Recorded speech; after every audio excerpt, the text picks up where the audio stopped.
Hopefully this is picking up. I've noticed that the stream usually cuts out like a couple seconds in, where I'm like, I'm already talking, and you know, it's already started. So today we have some great news. My friend Anthony Lanton let me know that Venom, Venom 2, Let There Be Carnage, or whatever the hell it's called, is now 90 minutes. How exciting is that? I'm so excited about that. 90 minutes. My whole thing about movies is that there needs to be a reason why they're so long.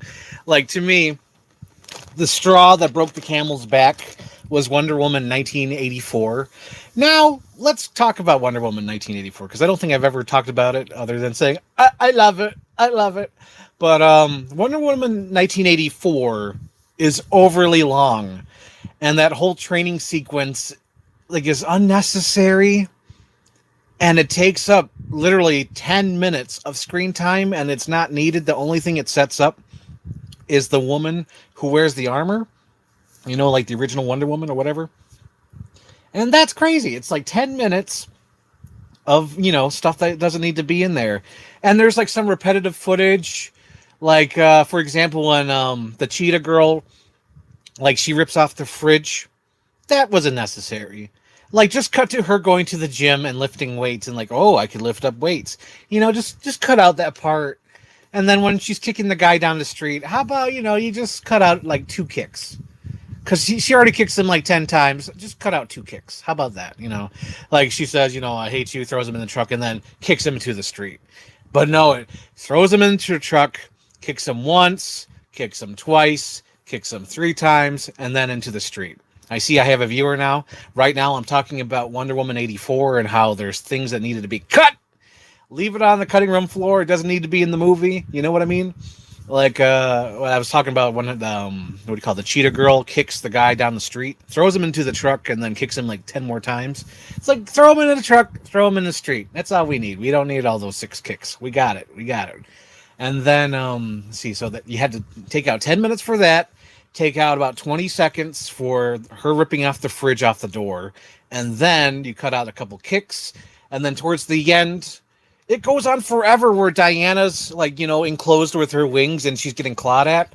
Take out like 5 seconds, 2 seconds there, just trim it, just trim it. There's a lot of things that could have been trimmed in Wonder Woman 84. Because by the end, when she says, release the Kraken or whatever, you know how she talks like the mummy from the Courage the Cowardly Dog episode? What's he say? Release the plaque or something like that. That's how she sounds like, or your eternal dream. It's when Wonder Woman was doing that. Oh, we got 2 listeners here. 2 listeners. How are ya? No comments yet? Okay. So, if you're just tuning in, this is Lunch with Frank. I want to do these at 11 o'clock, hopefully, whenever I do live stream. I think 11 o'clock is a good time to live stream.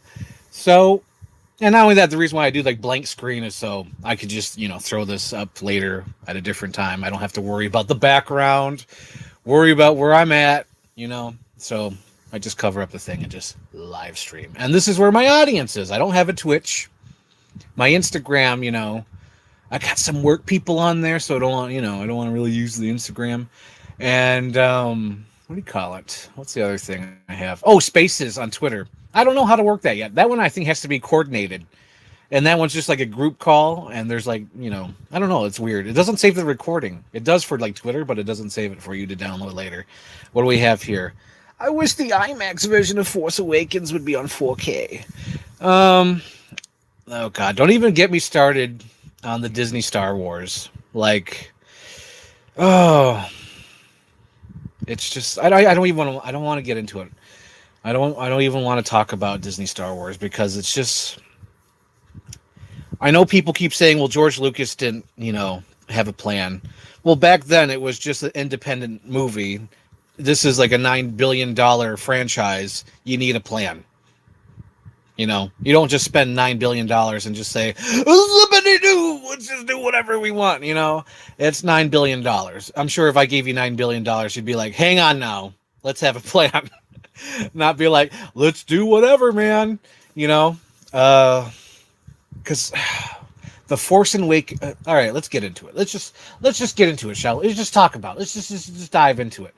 I feel like there's a solid movie if you combined The Force Awakens and The Last Jedi together. That's a solid movie. And then it could have gone so many other places and it didn't. I guess that's how far I'll go. Because there's a lot of elements I like about The Force Awakens and there's a lot of elements I like about The Last Jedi. And if you were to combine those two together, because I'm sure there's like a good medium, like to have like a good solid story, because I feel like The Force Awakens is it's so simple and it's like 2.5 hours and it's like nothing really happens. It doesn't feel quick. I don't know. I know you could say like, well, A New Hope doesn't go move quick. It's like, that's different. It was a 1970s movie. This is like 20 or what is it? 2015 when it came out. 2015. Let's get going. Let's get moving. Let's get off this, what's the Jakku planet, whatever.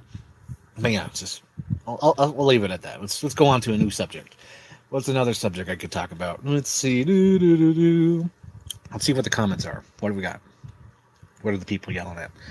Do people hate race guys? I don't want to get into the fandom of Star Wars. Because to me, Star Wars, like, it's hard to be a fan of Star Wars. Because, okay, so just an example. This is my personal experience. So, a couple of years ago, maybe 2-3 years ago, I think Sam Gavin, a friend of the channel, love his stuff, love his content, check out his channel. Sam Gavin sent out a tweet of this guy. I had no idea who he was. And I was like, who's that guy? And then one of his, fans replied to me on Twitter, not answering the question. They said, real Star Wars fans know who he is. And I thought, that's a big fucking bold statement of real Star Wars fan. I felt insulted because I like Star Wars. I like Star Wars my own way. I like the behind the scenes stuff. I like the movies. And to be called a less than Star Wars fan by someone, like, just answer my question. Just say who the guy was. And, just to give you some context, the guy who they were talking about is the showrunner of the Clone Wars, the animated show. Something I don't watch. And I have no interest of watching because it's not what I like about Star Wars. And they could have just said, hey, he's the showrunner of, the animated series. Instead, they said, real Star Wars fans know who he is. That's the kind of people who are Star Wars fans, and I don't want to be a part of that. That, to me, is insulting. It's like, just answer the question. You know what I mean? So, let's see. Got one listener here. They probably tuned out because I was rambling about Star Wars. Let's see. Oh my God, I'm not even gonna stop with the Godzilla stuff. I don't care. I don't care. Okay, that's another thing. Okay, so let's talk about that. Let's talk about something, because every time I make a mashup, someone always suggests something else. Like, hey, you should do this. Hey, you should do that. So just for example, let's talk about my DC universe. I wanted to do Batman versus Superman 90s version with my favorite actors. So after I did that, I get all these requests like, oh, you should do this, you should do that, you should do this, you should do that. And it's like, man, I just want to work on what I want to work on. It's like, if it's a one shot, it's a one shot. Like, a lot of people, like, after I did, like Jacob keeps talking about it, like, oh, what about Godzilla? What about Godzilla? It's like, no, I already did one Godzilla movie. I don't need to do another Godzilla. So, that's just an example. What's another thing where I work on it and they're like, oh, you should do this. Oh, the Captain America Winter Soldier VHS trailer. Immediately after I did that, oh my God, you should do Iron Man. Oh my God, you should do this. You should do that. You should do, Captain Marvel, all this. It's like, no, I did it. I did what I wanted to do. I'm ready to move on to the next video. You know what I mean? But I get it, because there's some YouTubers, some editors who would probably do that. It'd be like, okay, if I'm gonna do Captain America, then I got to do Iron Man, and then I got to do this, I got to do that. There's some editors that are probably okay doing that, and you're going to get major views from doing that, if you just keep doing that same stuff. But it's like, nah, I want to do something else. It's like, I did that, let me move to something else, because I always try to tackle a different subject or kind of movie or genre. Because if you look at my channel, I have a 1970s Jurassic World. I have a 90s Batman.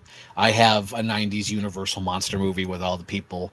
I have 90s Gone Girl. I have Godzilla with Ben Affleck. Oh, not Ben Affleck.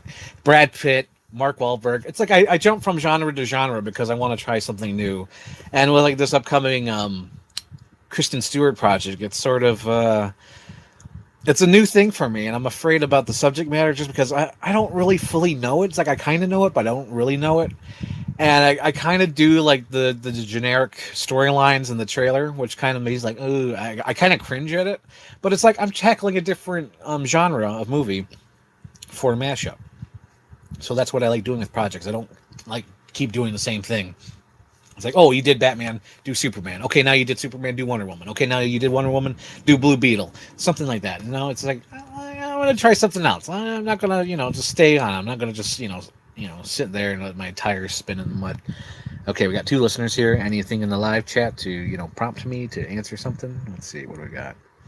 Oh yeah, the Godzilla concept. Yeah. So what else can I talk about? Oh yeah, so tonight I'll be seeing that movie Malignant. And I kind of have an opinion on that. The opinion on Malignant I have is that I kind of miss simple horror movies, where it's just like a live action killer monster. It doesn't have to be like a slasher. It could be a monster like a Jason Voorhees or a Freddy Krueger or something like that. But like I miss that human element, that realistic element. Because like the new Malignant movie is like all CGI creature moving around, things like that. And I just wish it was simple. I don't know. It's like you can do that, but can't you just do it simple? Because like in the Malignant trailer, it's like a CGI superhero fest where like the walls are falling and he's like crawling like all over the floor. It's like, can't he just be like a guy? I don't know. Let's see what else we got here. I just see Jacob said something else. Do you watch audience reactions? I don't like audience reactions. That's another thing. I don't get react videos. Like, I kind of did a joke one, 2016, or was it 2017? I think it was 2017, when I did my Batman versus Superman trailer mashup. I thought it would be funny to actually do a version of an audience react video.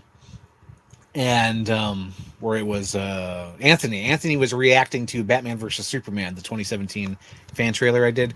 And that was supposed to be the actual mashup. Like, you never actually see the actual mashup. You just see him reacting to the fan trailer. That was supposed to be the joke, but I knew the audience wouldn't like that. Because I know, like, instantly, because I uploaded that first, and, like, all the comments are like, where's the real video? Where's the real video? Where's the real video? And but it was originally just supposed to be Anthony reacting to the Batman versus Superman 2017 trailer. But that was supposed to be a joke on those kind of videos, because I'm not into watching react videos. It's weird.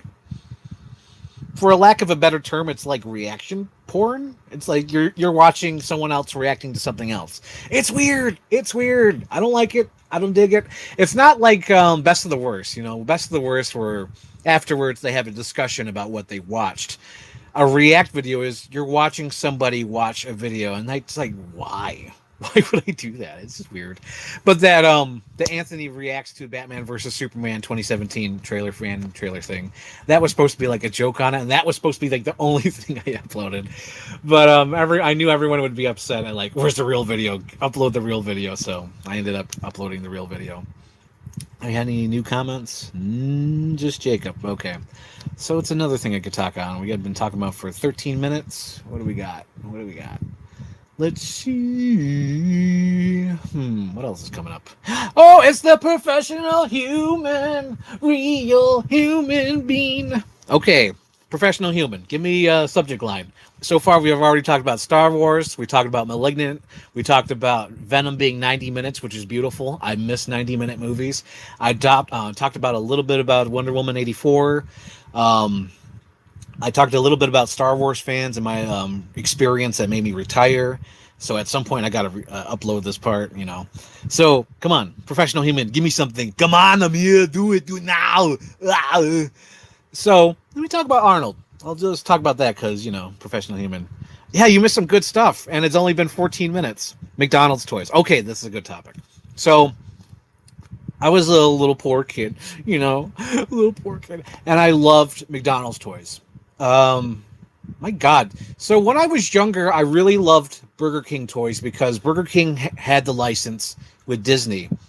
And back then in the 90s, holy crap, Burger King had amazing kid meal toys. I'm sorry. Of course, this is Lunch with Frank. That's why I'm burping. So back in the 90s, Burger King had like a lot of awesome kid meal toys. Just example, Toy Story. My God, they had the hand puppets. It was Buzz. It was Rex. It was Mr. Ham. It was we got Buzz, we got RC. Those were all puppets, and then they had a line of toys, and that was so awesome. And then what do you call it? There was Rugrat toys. Those were amazing. You had the 4 watches to collect, and then you had the whole line of Rugrat toys. That was awesome. And that was back in the 90s. And then the license switched. So all the Disney toys went to McDonald's around 96, 97. Probably 97, because 96 was Hunchback of Notre Dame. Those toys were Burger King, and those toys were awesome. And they also had puppets. So McDonald's started getting the Disney license, and those toys were pretty rad. And I think that's what made me a collector, was McDonald's toys. Just to if you're looking back and like, what made me a toy collector? I think it was McDonald's and Burger King, because you wanted to collect all those toys in that toy line, whether it be 13 toys, 20 toys, whatever the line was. A huge example of this, where it started me doing toy hunts at McDonald's, was the Inspector Gadget. I don't know if you guys remember, but the Inspector Gadget McDonald's toy line is where you had to hunt down all the different parts of Mr. Inspector Gadget, and all those things were different toys. And then if you put them all together, you would build the Inspector Gadget. I remember going to like almost every McDonald's to try to get those, and that was difficult. I remember it was like the toy line had actually ended, and we ended up at this one McDonald's in the middle of nowhere, and they ended up having the piece I needed, which was, I think, the hat. It was something like very important. It was either the hat or the stupid watch that was his belt. And I was like, oh my God, I have the whole thing. So I still have that. I'm sure that's worth some money. I'm sure it's like worth 60, 20 bucks or something. I don't know. But I have that. And I love, collecting the McDonald's toys every so often, especially the Disney ones. Recently, they had the Disney train, where you put all the Disney attraction rides together. And there was like a snafu with that, where they had like a barcode that accidentally went to like a different website. So there was like 3 toys I didn't end up getting, just because they were like canceled or whatnot, just because of the different cards. And I also collected the Disney princesses, where it came with the little Disney princess and like a piece of their castle. And if you connected them all together, you'd build their castle. I thought that was a cool concept for a toy line. And the thing that makes me sad about nowadays, because I was just talking about how I love Burger King toys, the Burger King toys are like non-existent. They don't care. They're like pamphlets now. They don't give real toys, which is such a bummer. And I remember like there was one time, I think it was around like Wonder Woman came out. They had like a Justice League toy line. So we're like, oh, what kind of toys do you have? And they were all shit. No, sorry for my language, but they were all shit. And I was like, oh my God, wow, Burger King has just totally gone in the dust of McDonald's toys, And McDonald's still does great toys every so often. I still enjoy some of their toy lines they do, especially for some movies. I'm like, oh, those are cool. But yeah, they're nowhere as close where they used to be from like the 90s until like the mid 2000s. Because even in the mid 2000s, Burger King was like hitting home runs with like SpongeBob, Star Wars, things like that. Let's see. Let's go to the comments. Let's see. McDonald's toys or True Lies TV show. I don't even know about that. Are you talking about the Mr. and Mrs. Smith TV show, which I think is totally sham? There's some movies where I think, okay. So before I get into that, let me talk about my theory about Back to the Future. So with movies, you have to get a budget. You have to start filming. There has to be certain things you have to get in line before you start making the movie. And I think Spielberg and Zemeckis and Bob Gale really wanted to start Back to the Future, and they had to start at a certain point or they'd lose their funding. That's my theory. So they really wanted Michael J. Fox, but they couldn't get him because there was like bigger hands at play. So what they did, I think they're sneaky bastards, because if they said, oh, we can't start filming, we don't have Michael J. Fox, they would lose their budget and they'd probably never get that money back. So they just hired Eric Stoltz, did all the filming they could, did not help Eric Stoltz at all, did not give him any direction, or they directed him wrong. So went to that point when they're like looking at the B-roll, like, I don't know, it's not working out. We need Michael J. Fox. So they had that excuse to get Michael J. Fox. I think there's some backdoor dealing. If you watch those behind the scenes, I think that's what they skirt around, because I'm like, everyone else is getting director notes. Doc Brown, Christopher Lloyd, he's getting director notes. The guy who played Biff was getting director notes. It was like his first movie. Lorraine is getting notes. I saw her Q&A and she said, oh, Robert Zemeckis was so great. He gave me notes whenever I was working on the scene. I'm like, then what about Eric Stoltz? So That's the whole reason why I think Eric Stoltz was fucked over, because I think they didn't want to lose out on the funding to make Back to the Future because they had a certain time frame. So they used that excuse, and Spielberg, he's got the big bucks and he had all the home runs and all the Super Bowl rings. He was like, "Hey, can we get Michael J. Fox? It's clearly not working." They're like, "Okay, you got proof? Let's do it." So then they made Back to the Future. So I think there's such controversy behind the scenes for that movie, because there's the whole Eric Stoltz situation, and then Crispin Glover, where he wanted more money for the sequel, which I agree. If you watch Back to the Future, it is totally a Crispin Glover movie. Like, he's almost like the second lead, if not the lead, because towards the middle of the movie, he becomes like the main character, and you root for him to get the girl. So I don't blame him for asking for more money for the sequel. It makes sense.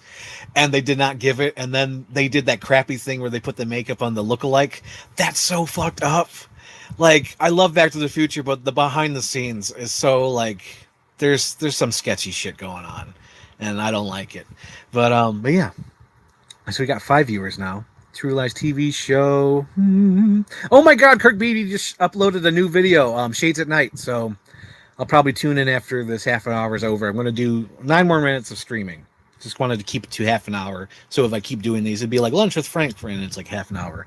I'm just like Bill Burr. I'm just going from topic to topic. So what do we got here? Professional Human says, I agree. They were great. I still got a few BK toys from the States.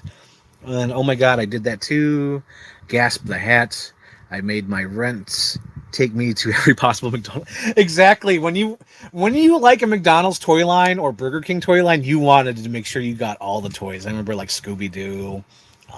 I don't know. Let's see. What was the other one? Rugrats was definitely a big one. I remember the Rugrats movie. Oh my God. All those toys were freaking awesome. Small Soldiers. That was another one. Oh my God. The Rodeo Burger. You can't handle the Rodeo Burger. Oh my God. I love the 90s.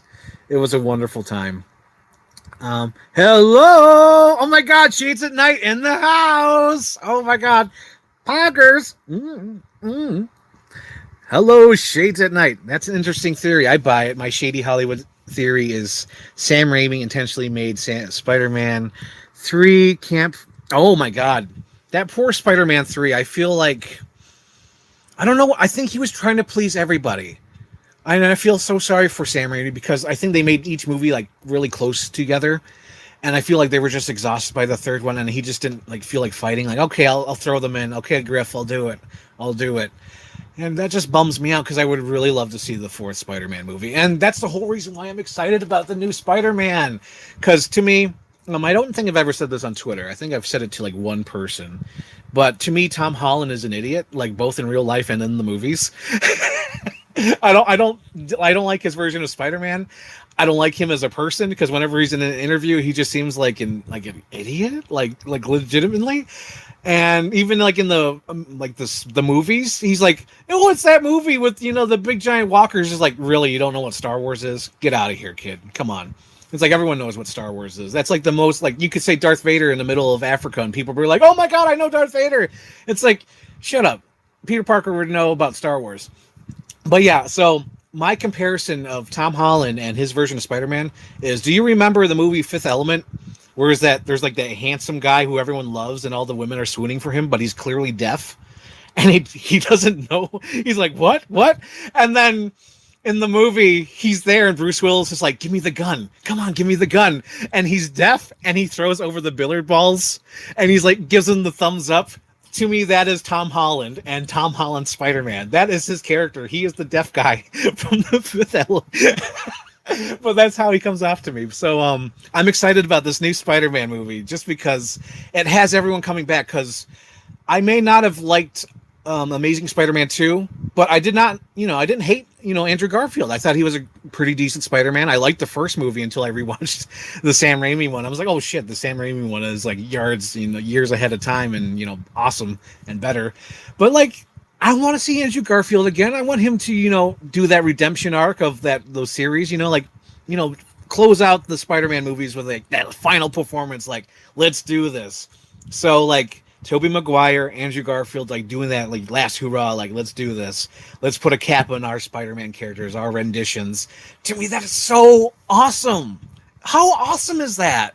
And I don't give a damn about Tom Holland Spider-Man, but I care about Toby. I care about Andrew. I care about Doctor Strange. All that stuff is interesting to me. Even getting like a Defoe, like that must be so fun. And even getting like Jamie Foxx. Jamie Foxx must be like, yeah, hell yeah, let's do this Electro stuff. It's so exciting, and it could only let me down. We call this Far From Home or whatever. Into the Spider-Verse version 2 live action. It could only let me down because there's so many things. It's like so heightened. Like it can only be bad. So let's go to the comments. Let's see what do we got here. Poggers. Let's see. Did you watch Venom 2? Let There Be Carnage trailer? Yeah, of course. I think. This is my fan theory.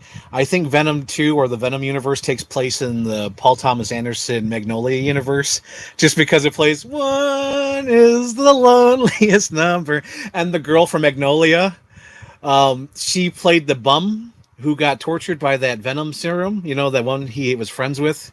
He was like, "Hello, Eddie," and he's like, "Oh, hello," whatever her name was. But she's the same actress from Magnolia, so with her and the One is the Loneliest Number, I'm just like, yes, it's in the Paul Thomas Anderson universe. Venom is canon with Magnolia and Inherent Vice and Phantom Thread. It's in the same universe. That's my fan theory. That's my little fan fiction. I remember getting almost all the Incredibles toys from McDonald's. Oh my god, dude! Oh my god, do you remember the Finding Nemo toys? That was fucking insane. Where like you had to put like them on your hand and they had like little Nemo going. And I think Dory was like, "Oh my speak whale." Those things were so hard to find. I remember that. I agree. Holland is so annoying. Professional human laughing. I like it when he tries to talk to Tony Stark when he's dying and Pepper moves on. Oh my god, that's right. Like he's trying to steal the scene. He's like, "Mr. Stark, Mr. Stark," and it just cracks me up because I remember watching the movie. I'm like, "Let it get out of the way, kid." Oh my god. Oh god. Oh man, that just reminded me of another movie where they just push him out of the way. Oh, it's that Simpson joke, Kirk. When they pushed the lamb out of the way. That's exactly what happened when Tony Stark was dying. Oh my god, that's hilarious. I fear No Way Home will be the equivalent of DC Crisis on Infinite Earth. They bring Smallville back and limp and fleeting. And Kirk agrees. Oh my god, that is so amazing. Move out the way. Oh man, I was just thinking about that. Oh, I forgot. I'll just skip it. Getting kicked in the head with a boot. I was trying to remember what the hell I was thinking about because I tweeted the other day about the deleted scene with Tony Stark talking to his daughter, and there was something that was lost in that. I was like, oh, that kind of implies something else, or that doesn't quite make sense, and I'm glad they cut it, but it just made me think like, ooh. Let's see what else we got here. I'm not expecting No Way Home to be great. I'm blindly going to have fun with it. I am handing myself over to it. Like I have not seen Homecoming. I have not seen Far From Home, but No Way Home. I'm going into there with arms wide open. I'm going to make my cosplay. I want it to be the best thing ever, so it can let me down hard. And I think the last time where I gave myself to a movie and was let down hard was the movie Age of Ultron. Like I remember just like walking out and saying like, I don't think I liked it. I don't think I liked it. Even though I was trying to, say positive things about it, I was like, I don't think I liked it. And my biggest compliment I could say for Age of Ultron is that movie is legitimately like a comic book arc. That feels like freaking like 12 issues of comic books put on screen, equivalent to the comic books put on screen. I forgot that just happened recently. Oh god, there was a movie I watched recently. I forget what. I watched too many freaking movies. I don't remember anymore. But there was a movie, like a comic book movie that came out recently where I'm like, that felt like a comic book. I wish I could remember. I watched too many movies. I apologize for, brain farting right now. But like I like when comic or movies feel like that comic book. Like, man, that's awesome. That really feels like you just took the comic book and put it on screen. That's why I kind of like Sin City. I kind of like 300. Those are like literal adaptions, but there was a movie recently. I wish I could remember. I'm such an idiot. It could have been one of the Avengers movies. I don't remember. Oh god, what was the last DC movie? I don't remember. Was it Wonder Woman? That couldn't have been that. Oh, it was Suicide Squad. That felt like a comic book. That literally felt like a comic book. The new one, not the 2016 movie. That's a Will Smith ego project. I'm talking about the latest Suicide Squad, where I could literally see like each issue on screen. I'm like, okay, that's the end of issue 1. That's the beginning of issue 2. That's what Age of Ultron felt, but I did not enjoy that experience of Age of Ultron. Suicide Squad, great by the way. Holy hell! One of my favorite things about Suicide Squad, like the best thing about it, like every time I think about that movie, I think like that's what I think of is Michael Rooker. Like it opens with his point of view, and he's like the most badass guy there, and he seems so cool, and he looks at everyone like an idiot, like, oh man, I'm badass, these guys are jokes, these guys. And then he looks at everyone dying on the beach, and he's like, ah! Oh my god, that absolutely kills me. And every time I think about that movie, I think of that opening scene, because that like best, describes the Suicide Squad, where they're just idiots. Oh, like every single one of them are idiots, and it's so fun. And that's what the Suicide Squad should kind of be. I don't know what the books are like, but I feel like, if you're going to make a movie on it, like that's what they should be. And my theory should be like, whenever they do a new Suicide Squad, just call it the Suicide Squad, and then just have Rick Flag come back. No explanation. He's still alive. Like, okay, he was, revived. They have a clone. Whatever. He just comes back. And even have Captain Boomerang come back. Who cares, That's what I like about... It's like, do it like the comic books. Like, all these movies, like DC especially, because Marvel has, like, they're so strict to their structure, they can't do this. But, like, DC, bring back characters. Do whatever the hell. Throw spaghetti on the wall. See if it sticks. It's amazing. Oh, my God. Okay. I'm over the 30-minute mark, but I'm having fun here. Let's go to the chat. Blindly going in, your cosplay is going to be Ace. I hope it's going to be Ace. For those who don't know, I want to go to the Spider-Man Into the Spider-Verse live-action movie. I want to wear my cosplay I'm going to work on. The cosplay is when Tobey Maguire was going in there, and he was going, I'm the human spider. I want to make that cosplay, his wrestling outfit.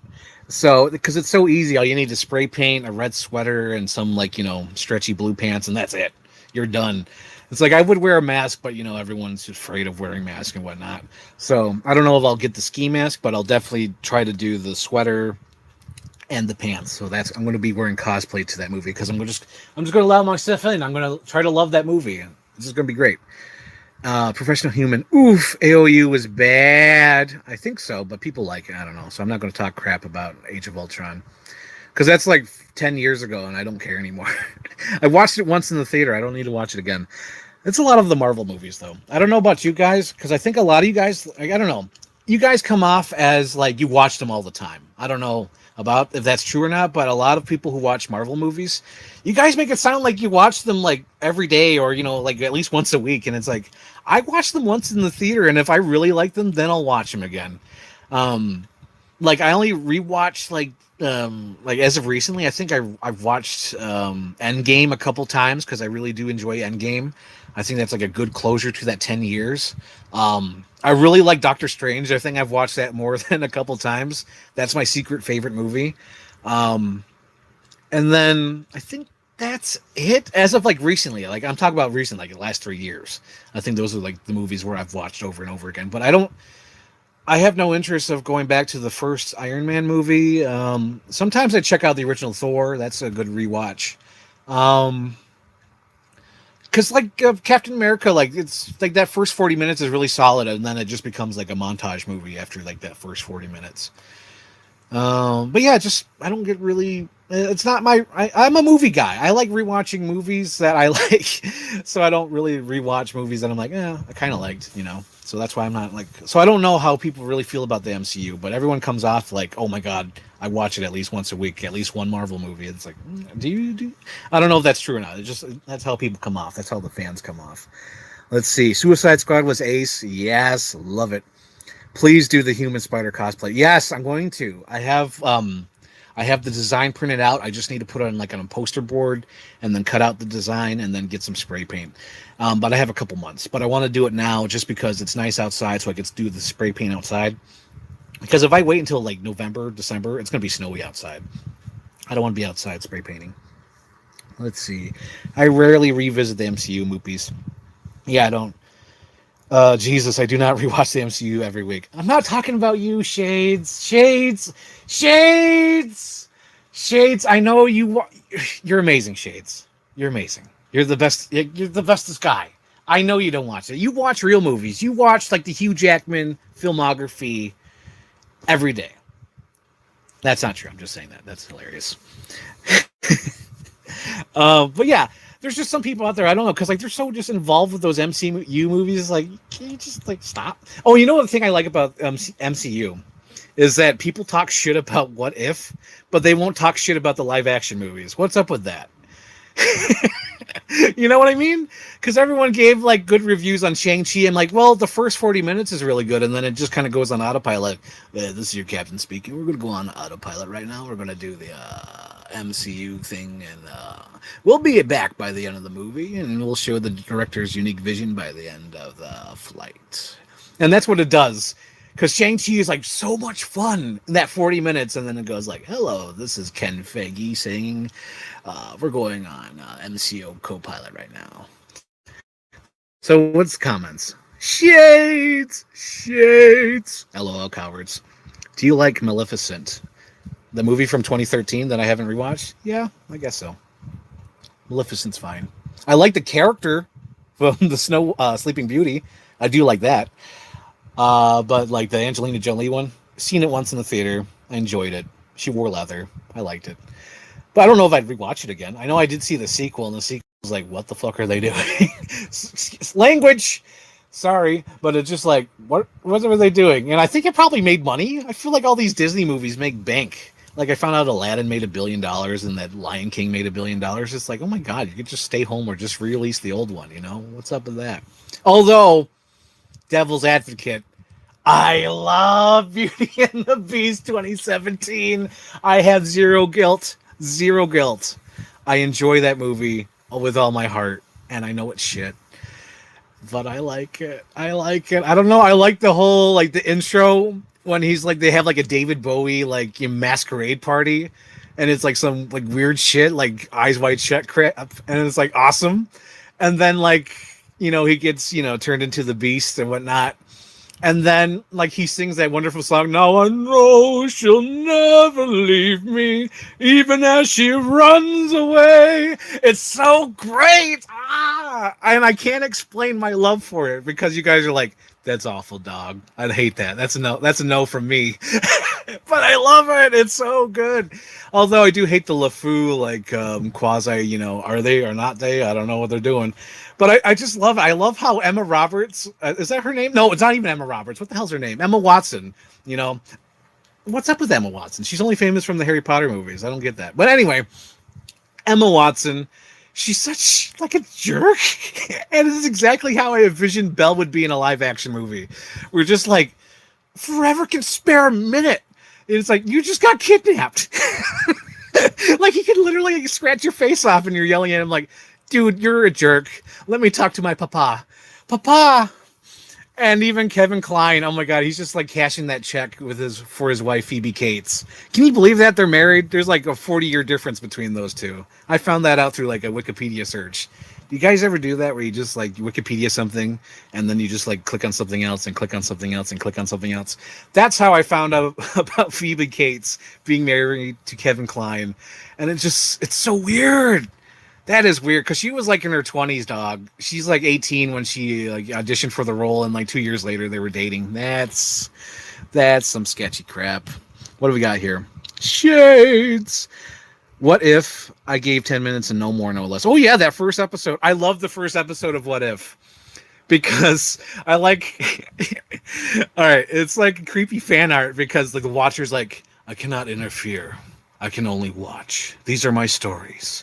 I watch these. I cannot interfere. I only watch. And then the first episode is about a big giant buff Agent Carter who falls in love with a weak skinny man, and then she has to fight a freaking tentacle monster at the end.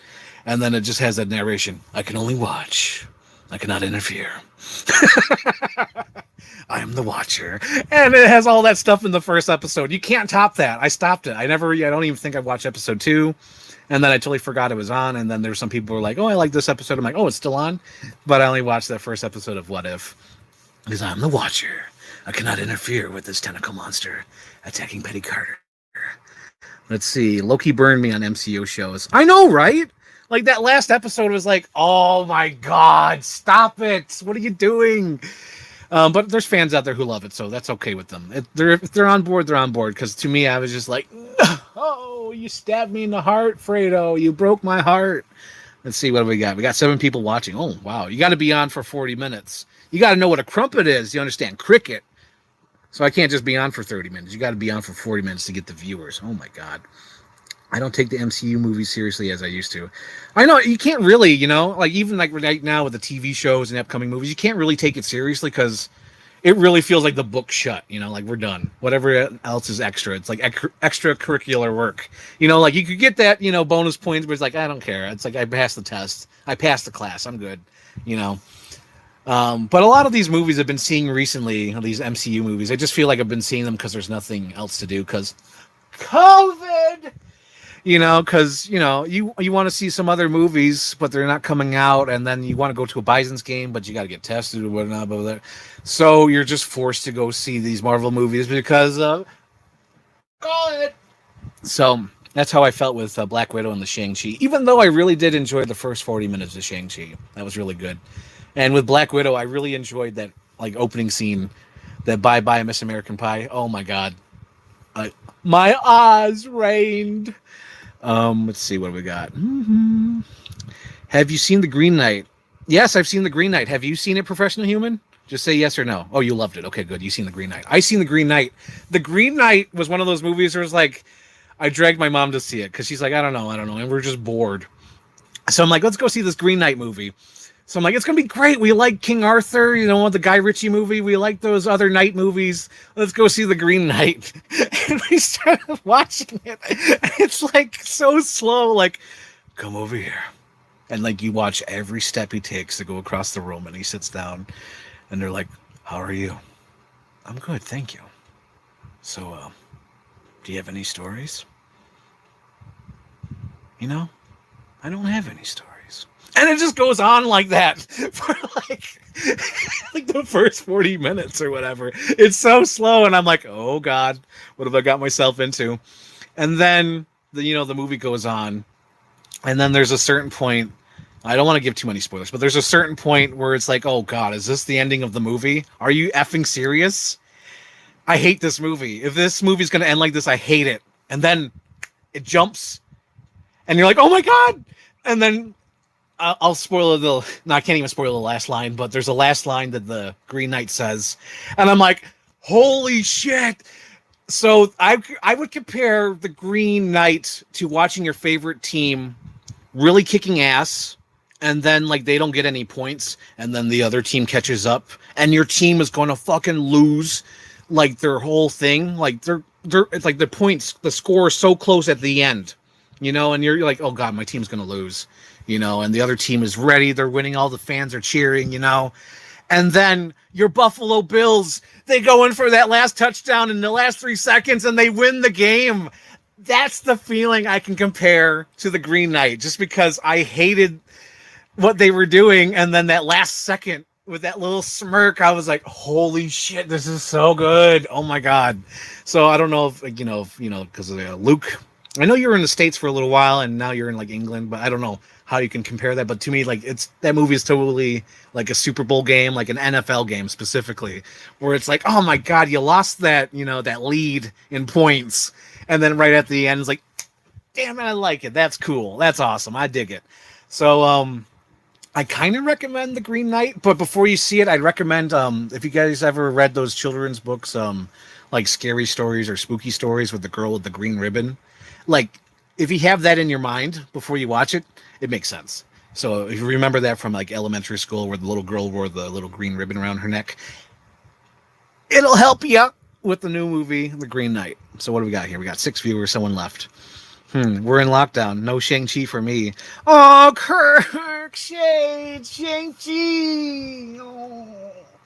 Like of all the movies, I want Kirk to be happy. I want Kirk to watch all the movies. I see him watching movies. He needs to see all the movies.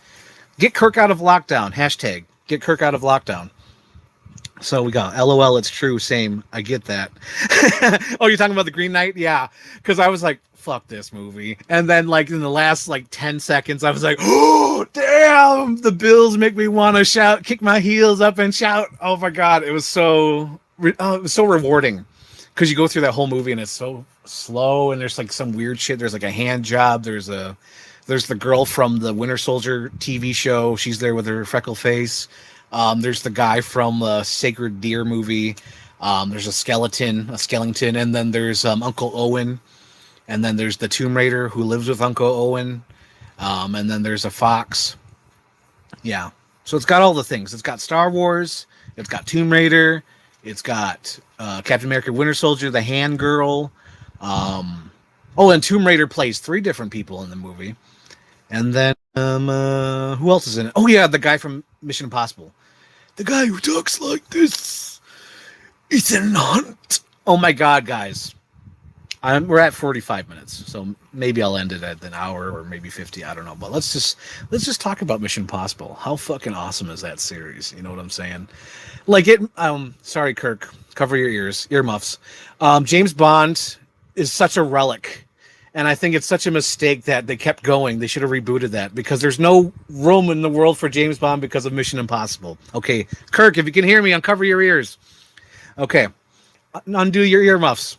Okay, so like Mission Impossible is awesome. It is so awesome, and like every movie like keeps increasing. I don't know what they're gonna do with this next one. It's so insane. But like Mission Impossible Fallout is awesome. I loved Rogue Nation. I love Ghost Protocol. And I was on board because, like, when I was younger, my mom didn't let me see Tom Cruise movies because she hated Tom Cruise, so we never saw them. It wasn't until 2004 when I saw Collateral on the big screen because I'm like, I gotta see Collateral. I need to see Collateral. So, like, Collateral was, like, basically my first Tom Cruise experience. So ever since 2004, I've been on the Tom Cruise train. And, like, I think literally I've seen almost every movie from 2004 until now. Except that one with the Lions for Lambs, whatever that is. I didn't see that. But I think I've seen everything else. But yeah, I'm a huge Tom Cruise fan ever since Collateral. So when Mission Impossible 3 came out, nobody wanted to see Tom Cruise in Mission Impossible 3, but I was the only one. I was like, dude, Mission Impossible 3 is so kick-ass. I've only seen the first one. I've never seen the second one, but the third one's really awesome. Finally watched the second one. Second one's really cool, but it's a James Bond movie. But man, Mission Impossible's so awesome. Fuck. So cool. So cool. I don't know if you guys agree. I'm sure you guys do. I mean, come on. Ghost Protocol. Like, my favorite thing in Ghost Protocol is, like, he's swinging on the ropes, and he's, like, so close to the window, and stupid Jeremy Renner's like, you can't reach, and Tom Cruise is like, no shit! Like, that to me is so great, and that's what the Mission Impossible should be, and I'm glad Tom Cruise realized that. He's like, yeah, that's what the movie should be. And him teaming up with Christopher McQuarrie, or whoever the director is, McQuarrie, I know that's his last name. Dude, there's such a great collaboration between those two guys for the Mission Impossible movies, and it's so awesome. Oh my God, I love it. But like, there's just no more room in the world for Jason Bourne or what's his name, James Bond. Like that serious, gritty thing. I think we're past that. Like right now, we need to go for spectacle. You know, like high-end, realistic spectacle. Sort of like because everyone's copying John Wick now, but I don't mind it because to me, John Wick is like the camera's far back. You see the fight in its entirety. It's so great. I love the John Wick movies. They look beautiful. I love the lighting, the cinematography. I love the fight choreography. There's a lot of work that goes into those movies, and it's coming through on the screen, and I highly enjoy that. One of my favorite movies that came out this year is a John Wick clone, but it's so good. Nobody. Have you guys seen Nobody? Nobody is so fantastic. It feels like a throwback to those like old movies, but it's a mixture of new with that John Wick. And it's so great because, like, the lead character gets his ass kicked. Like, his nose gets broken. He starts getting bloody through the movie, you know, and he looks like he's really, really hurt. Like, there's a point in the movie where he gets his ass kicked and he falls out the bus and then has to climb back in. That is so great. And, like, Bob Odenkirk, oh, my God, what a god. Bob Odenkirk is, like, the best person, like, the best guy in Hollywood right now. To me, like, he's so cool. He's got his own TV show. Everyone in the world loved him. Like, they literally, like, we were all like freaking like Peter Pan, like, stay away, stay alive, Bob Odenkirk, you're not done. And we saved him with all our thoughts and prayers. It was amazing. I'm sure the doctors did more than we did. But still, we were in love with Bob Odenkirk. It was great. I haven't seen any comments pop up. Is everyone gone? Let's see. What do we got up? Let's see. How dare you? Oh my God. I'm sorry. I'm sorry, Shades. No time to release. That's what they should release. That. They should retitle it. Oh my God. They need to bring back Kittredge, SP from Mission Impossible 1. I love the series. It startlingly acknowledged the first movie. Oh my God. I know. Fallout. Mission Impossible Fallout was like, it almost seemed like the end game of the Mission Impossible series, but yet they could still keep going because it referenced almost like everything from the other movies. Because to me, it was so cool how you just go with it. You know, Ethan Hunt can climb on the mountain, the cliff, because of Mission Impossible 2. You just go with it. It's so awesome. Like every little piece of the movies came together in that Fallout. And oh my God, I love Mission Impossible. That crazy Tom Cruise. Ghost Protocol is great. I want to get Nobody in 4K Blu-ray. Oh my God, Nobody is so fucking good. Oh my God. To be fair, we haven't had a Bond film for like 6 years now. Has it really been 6 years? Man, they should have rebooted that. I'm sorry. Kirk earmuffs, but they should have rebooted James Bond. You know, I love Daniel Craig, but oh my God, he wants to spread his wings. Have you seen Logan Lucky? Have you seen Knives Out? That fucking guy wants to have fun. Like, he's like Andrew WK. He wants to party. Let's time to party. And like he's got to keep going back to that James Bond. He just looks so tired. There's a scene in the latest trailer when they show all the, you know, the clips from the original movies because they can't show any new clips anymore because they've made so many trailers. But there's a scene where he's just sitting there, you know, looking upset. And there's a guy outside the window just keeps shooting at the window, and he just looks like, I'm done. And I'm like, that's the perfect visual for the last James Bond movie, where he's just sitting in the car like, I'm done. Why am I still here? Because he's a grandpa, you know, let him dye his hair, let him talk about, like, I said no peeking, no peeking. You know, let him do his thing, or let him go, like, with a donut inside a donut inside a donut. Let him have fun. Let him spread his wings. He's a peacock. You got to let him fly. So that's my opinion on Daniel Craig. Like, man, he just needs to go. Like, but I don't know what they should do with the new James Bond. They could do a woman, but, you know, I don't know. This is a different character if they do a woman. So that's why I agree with the fans out there who are like, no, just keep it as a guy. Like, yeah, he's just a guy, you know? Like, don't change it, because if you're going to change it, then do your own thing, you know? Like the latest movie, The Protege. Oh my God, have you guys seen The Protege? Oh my Lord. What a reshot ending. And I love that Michael Keaton's, you know, because I was looking at his face. I'm like, what are those things on the side of his face? That's so weird. And then I realized, I'm like, oh shit, they shot during COVID. Those are lines from his mask when he wore what they were filming. I was like, oh my God. So that, to me, The Protege was like my first COVID movie. Let's see what else we got. They need to look back to the 50s. Retro Bond. No, that's too much effort, though, Luke. It's too much effort for people to do 50s Bond. You gotta, I don't know. Maybe it is. Maybe it is the way to go. You know, but then Kingsman, you know, Kingsman's kind of doing that in its own special way. Even Kingsman's doing its own thing, and James Bond is so, I don't know. I feel bad for James Bond. I should say that. He's just every time, every 2 years, he has to get rebooted because he's got to change with the times. It's just a bummer, man. It's just a bummer. But yeah, because even Spectre, I haven't seen Spectre, but from the, you know, word of mouth on the street, even Spectre felt like out of time, out of place, Space Cop, you know, 5 years too late. If anything, I think they should have restarted James Bond after Skyfall. I think that would have been a safe place to restart the series, because I believe Skyfall would have been a great conclusion to the Daniel Craig movies. You know, a solid 3 movies. You got Casino Royale, you got, you know, Quantum Solace. You got Skyfall. Let's move on. We killed M. Let's start a new series, you know? That would have been a good place. But no, they're like, everyone likes Skyfall. Let's roll the dice. And then they were 10 years too late with their movie Spectre. You know what I mean? They should have rebooted it then. But, you know, it is what it is. You can't go back. You can't roll back the clock to the dawn of time to sing the song with me. But yeah, I feel sorry for Daniel Craig, because you could tell. Man, you could tell he just wants to have fun. Speaking of people want to have fun, I want Michael Fassbender to get a new manager. He needs to have fun. I want him to do something. You know, because I feel so bad for him too, because he's like giving it his all. And that last X-Men movie was just like, nah, Nah, dog. Well, actually, I liked it. No one else did. I saw the allegory for drug abuse, and I thought that was really cool. It just felt like the Dark Phoenix. She was abusing drugs. She was addicted, and then the X-Men had to get her clean.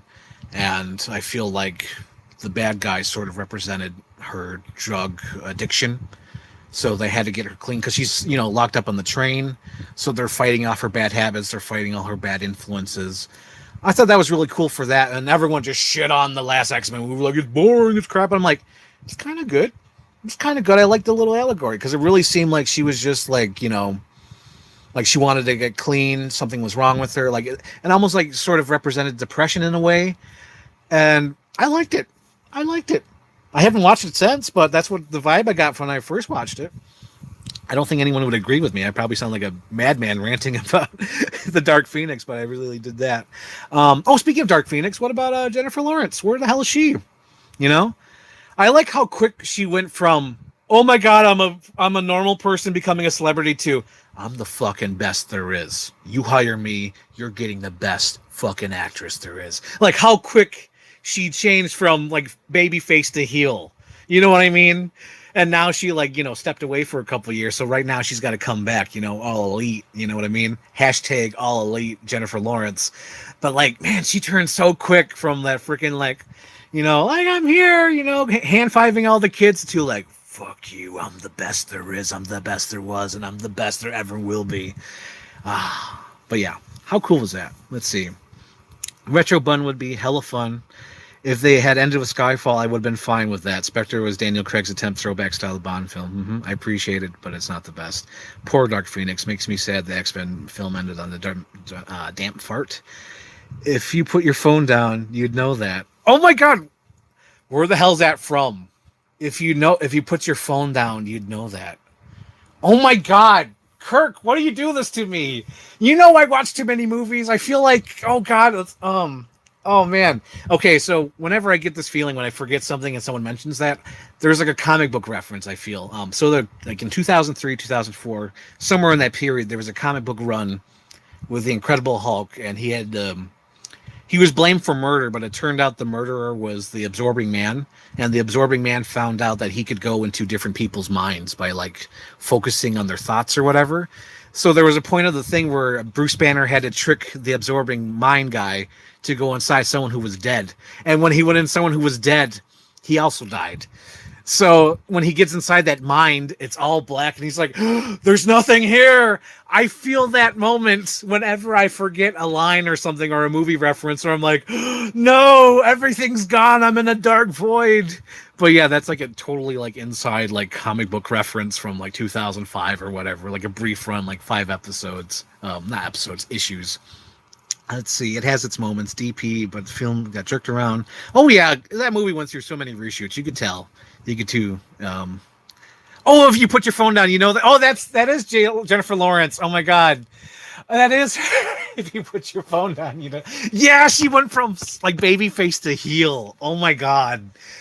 But she needs to go all elite. I don't know what she has to do. Maybe join the freaking. No, she's like, oh man, what kind of movie she needs to be in? She already turned down Tarantino because she was almost going to be Sharon Tate. And it cracks me up because she recommended Mark Maron to play the Al Pacino role. And I was like, oh, that's kind of racist. But, yeah, she was offered that Sharon Tate role, and I don't think that would have been right for that movie. Because she's not, like, right now, she's like a heel. So either she's got to come back, like, awesome babyface cool guy, or she's got to come back hard ass. So it's got to be something where she has total control. So maybe I'm guessing she's got to come back for an action movie, maybe assault type movie, or maybe what does Will Smith do? Will Smith did Concussion. Okay, so if she's going for Ego Project, she wants to do something that's Oscar bait. She's going to come back with that, and it's going to be something like Tearjerker, and she's going to be like, I'm the fucking best there is, and I'm back, motherfuckers. She's going to do that for her next movie. She's going to do an awesome Oscar bait movie that's all about her. There's going to be some side roles, but she's going to be like the main lead, because she's going to go the Will Smith route, because Will Smith that's what he's going through right now. He's like, give me the awesome, leading roles. Like, to me, it blows my mind, that new movie, King Richard or whatever, Little John, whatever it's called, where he plays the father to the famous people, and it's all about him. And I'm like, That is so Will Smith. I don't want to see that movie, but that is so Will Smith. Let's see. We got some comments. J-Law, Jennifer Lawrence at the Golden Globes. Yep. She's in the film with Leo now. Oh, is she really? Oh, God, she's in the Scorsese picture. Or is she in the Scorsese picture, or is that the Netflix? I don't know. There's too much content out there. I can't keep track.